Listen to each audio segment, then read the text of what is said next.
My first time playing Mars was in '79, and it was in Danse Macabre.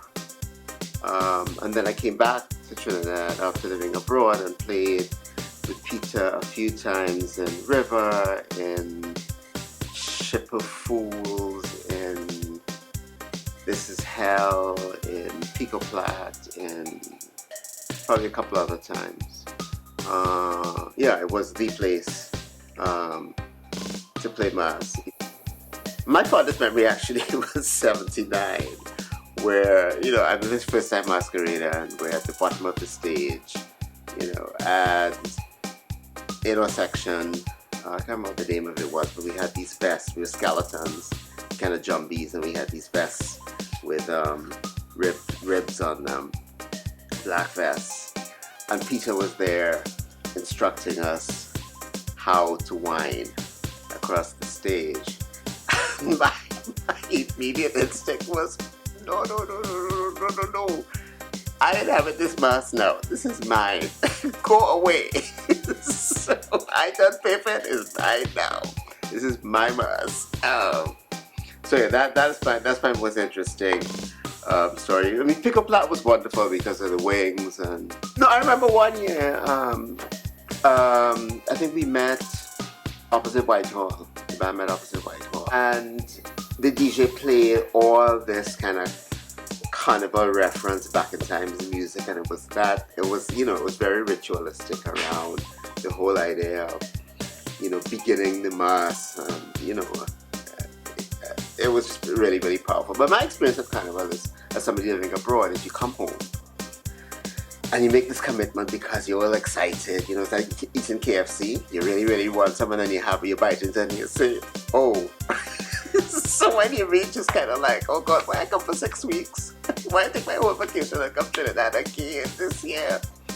And you kind of little sour and you vex, and you say, oh, kind of a thing overrated. And there was always this moment after we crossed the downtown stage where the band slows down and people start to straggle, and you come up Broadway and you go around Cipriani statue. Some jumbie living there at some point would inhabit you with a two-rum in your head, and all of a sudden the meaning would become totally clear. And it's, you know, I've had that experience at least 3 times in that same spot.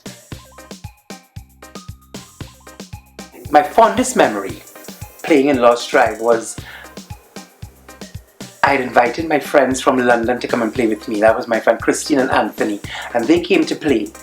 And Christine loves Carnival. Anthony was not the biggest fan, but the Lost Tribe costume, he looked amazing in it. And I remember watching Minshall walking in between every masquerader and tying the headband and saying, no, let's do it this way. And he was actually putting an individual stamp on everybody's costume. It was almost like, you know, you were going on, you know, if you think of it as a fashion show, and the designer is just there and checking everybody as they are going to go onto the ramp, onto the runway. And Minshall it was just, I said, look at this man, it's just come, and he's just here with everybody. That time, did not know him personally, or hadn't even spoken to him. And I remember the instruction that we had. We were supposed to cross the stage like shifting sand. That is what we were told. That the band, don't stay and linger on the stage. The band must look as though it is shifting sand. Use the fabric. And those were the instructions you were given. And boy, did I use that fabric. The fabric, it just went on forever. And you just could spin in it, you could twirl it, you could twirl, you could just open your arms out and it just opened out on you. It was beautiful use of brown cotton. I mean, it was brown cotton, it was voiles, it was such materials with so much movement.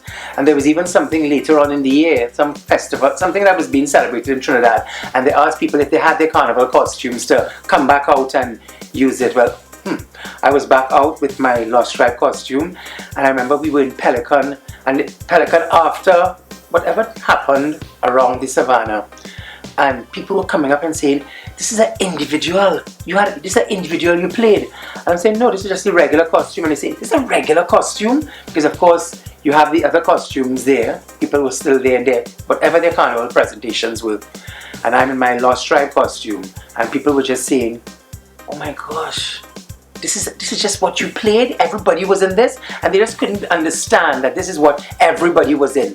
They just thought it was like you were some kind of character or some kind of individual in the band. That was Lost Tribe. The Lost Tribe, that was the name of the band.